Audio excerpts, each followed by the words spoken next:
Okay, let's finish off this introduction to datasets with a perfectly reasonable question, namely, what is this stuff doing in a math course?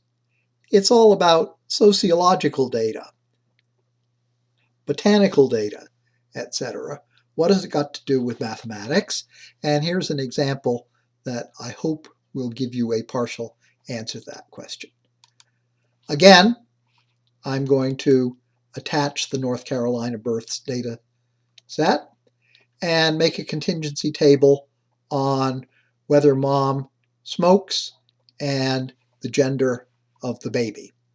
And I look at this and I say, hey, this is weird. I knew that there were slightly more girl babies born than male babies, but look, when mom smokes, I get 64 girls and only 47 boys. Does that mean that someone who wants to have a baby girl should go out and buy a pack of Marlboros?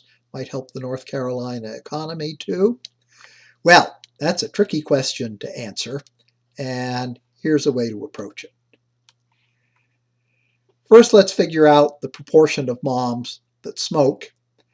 And since smoker equals yes counts 1 and smoker equals no is the value false and counts 0, that's about 11%. If I ask for the mean of the truth value of gender equals female, that's a little bit bigger than 51%. The total number of rows in this is slightly over 1,000. And what would we expect if gender and smoking were independent? That seems to me like an entirely reasonable assumption. Well, here's one way of doing it. I use this outer function, and I say what I do is make one vector for the probability of not smoking and the probability of smoking, or I shouldn't have said probability, I should say the proportion of non-smokers, the proportion of smokers, and then for the babies, the proportion of girls and the proportion of boys. If I take the number of babies, multiply by the proportion of moms that don't smoke, and then multiply that number by the overall proportion of girl babies, that's the expected number of girls that would be born to non-smoking mothers if smoking and gender of the baby were independent. And I now look at this table and I look at the actual observations, and I quickly discover there's a difference of about 6.6 in each of these entries because the row sums and the column sums are fixed. There's really only one independent number here, and might be best characterized as saying I expected to get about 57 girls born to mothers who smoke, and in fact I got 64. Is that significant? Well, in the year 1900, Carl Pearson, one of the famous founders of mathematical statistics, came up with a number that's useful in answering such questions. He said, for each of these tables, you take the difference between the observed number and the expected number, you square it, and then because it's less significant when you have a large number of observations to have a certain discrepancy, you divide it by the number expected. And this is known as the chi-squared statistic. I worked this out. It equals 1.8. What on earth does that mean? Well, it turns out, and all I can say for the moment is it turns out if I evaluate the R function p chi-squared with that value of chi-squared and 1, that's the so-called number of degrees of freedom, because basically one discrepancy in this table fixes all the other discrepancies. If I subtract that from 1, it gives me a number in between 0 and 1, which is a good estimate of the probability that that discrepancy could arise by chance. So this is saying basically if the selection of boy or girl is done randomly, independent of whether the mother smokes, there's still about a 1 chance in 5 that we'll see this large a discrepancy, and we probably shouldn't take it too seriously. Understanding why this test works is about as difficult as anything we'll do in the course. We'll finally get to it in week 8. One of the reasons for believing that it's not obvious is this wasn't proved until Fisher proved it in 1924. However, this is just an irresistible thing to automate. So if you call the R function chi-squared dot test and say, I want to operate this on the smoker column and the gender column, I don't want to do any so-called continuity corrections, immediately you get the same value of chi-squared that we calculated, and you get the same p-value that we calculated. And therefore you can say, phooey on all this math, I'm going to offer a statistics course for people who've had 9th grade algebra, teach them how to run this test, and we won't do any of this fancy stuff. That is not the Math23c approach, though it is a very popular one. One final comment. When you attach a data set, detach it at the end. Otherwise, you will end up unpleasantly discovering that certain variables that you thought were undefined had totally irrelevant values assigned to them.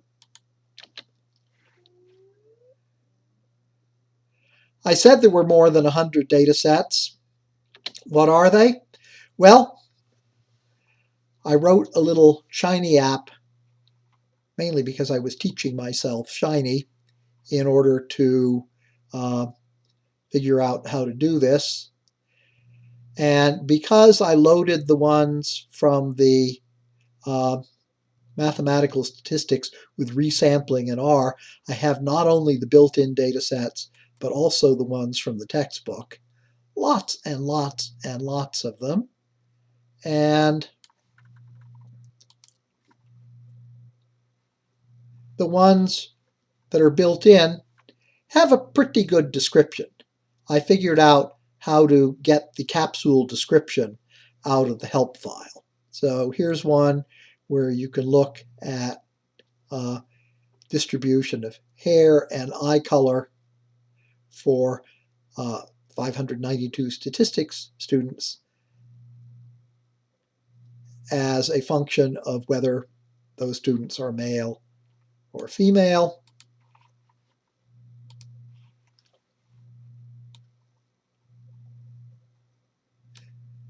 Here's something involving formaldehyde. I won't go through more of these right now, but you might want to explore this and see if there are some that are in one of your favorite subject matter areas that might work out well for a term project later. Now let's try the hard step of going. Okay.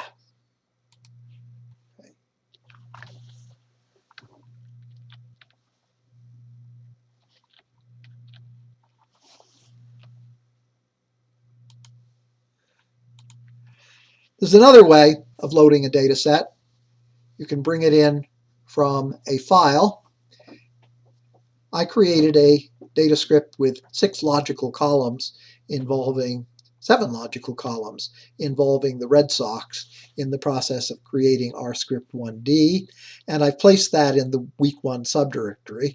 The tricky thing here is to set your working directory to the same subdirectory that the file is in, and my proposal is you put the files for each week in a subfolder of your Math23c folder corresponding to that week.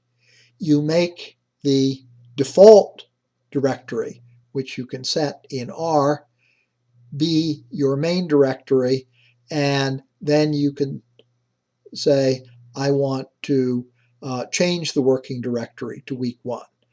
I've already done that here, and you can see that I've got the right directory. Once I'm in the right directory, I call the function read.csv, and I can read in this comma-separated variables file. That means that anything you can do in Excel, which can be saved as a comma-separated variables file, is immediate fodder for analysis in R. So here are 7 columns, logical values converted from the original data set that had the number of runs scored, and I converted it to is the number of runs scored more than 4, and so on. Because with nothing but logical columns, we've got all the contingency tests we could ever want to carry out. So let's attach this data set and ask for the contingency table on the Red Sox won the game versus the Red Sox scored more than 4 runs. If they scored more than 4 runs, they lost 11 games and won 81. If they failed to score more than 4 runs, they lost 59 games and won 27. So this is a candidate for that chi-squared test, and here's a one-line way of turning the observed information from the table into expected information. You use outer again, but you exploit the fact that there's a function to calculate the row sums as a vector, the column sums as a vector, and the sum of all the entries in the table. And now here is Pearson's chi-squared function. I calculate the probability that this would have happened by chance, and it is roughly 10 to the minus 14th power. So here we have convincing evidence that scoring more runs is something that contributes to winning baseball games. Big surprise. I can do the same thing using the built-in test, and I get almost exactly the same number. Now, if you're a baseball fan, you can go to town on this. 7 choices for the first column, 6 choices for the second, divide by 2 because the order doesn't matter. There are 21 different contingency tests you can apply. Let's try an obvious one. Do the Hawks have a home field advantage? Everyone knows in all sports the home team has an advantage. So I just run the built-in test. I was really surprised by this result. The p-value is 12.5%. In other words, while the Red Sox did tend to win more frequently at home, there was a chance of about 1 in 8 that this could have arisen by chance. If I get data for more seasons, I might be able to show the existence of a home field advantage, but I'm not convinced by this one season. Let's do a surer one. If the Red Sox gave up 3 or fewer runs, is that independent of the baseball game ended up in a reasonable amount of time? That's probably less than 3.5 hours or something like that these days. I run a chi-squared test. The p-value comes out to be 0.1%, and I say, yes, I've established a convincing relationship between those 2 columns. What about having a numeric column depend on a factor column? This is one of the favorite data sets of Chihara and Hesterberg. It's flight delays out of LaGuardia Airport in a couple of summer months some years back. And this is a Shiny app that I wrote because it allows me to select a numeric column, like, for example, the length of a file.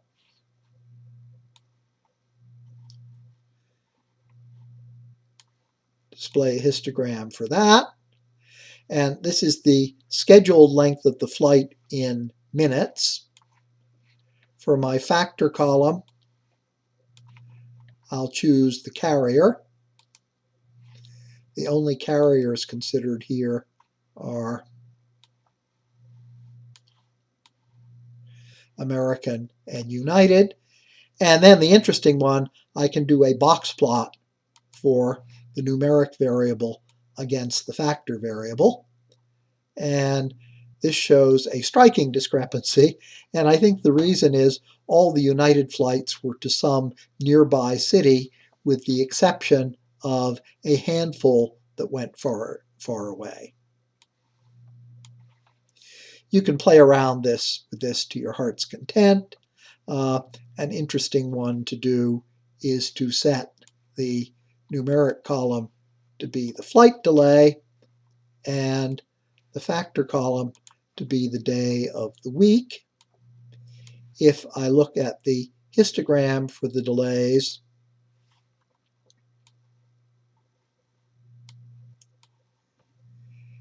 it shows what you would guess. A large number of negative delays because airlines schedule their flights to take off earlier than they expect them actually to do, and then a number of delays running into some number of hours. The bar plot for days of the week shows there are roughly the same number of flights on every day of the week. And then if you look at the box plot, you can see that on Thursdays and Fridays, the delays are exceptionally long, though the outliers seem to be distributed fairly evenly from one day to the next. So you get the general idea there.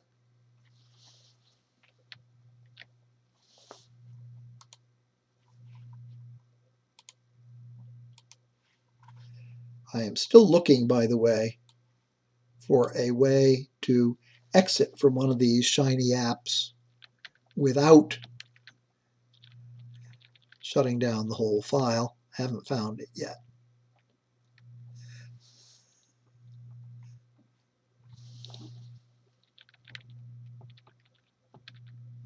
Okay, the one thing we haven't done is to explore how one numeric column depends on another numeric column.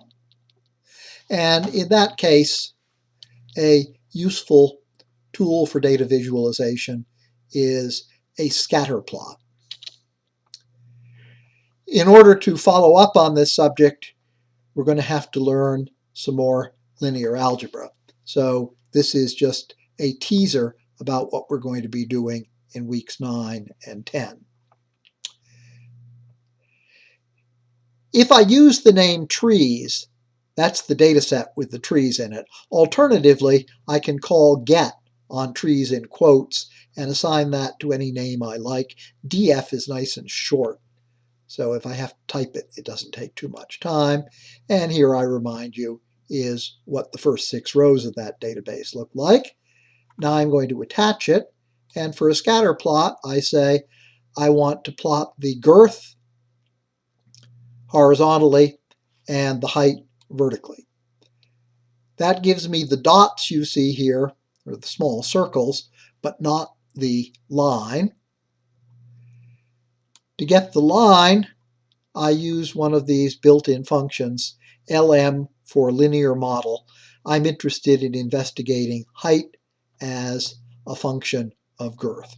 We're going to spend a lot of time doing this in week 10 after we've got proper algebraic background for it, but I can just pull the coefficients out of this and use them as the intercept and slope for a line, and add to this plot a so-called regression line, which by a criterion I will explain to you in a couple of months, is arguably the best line for fitting these data.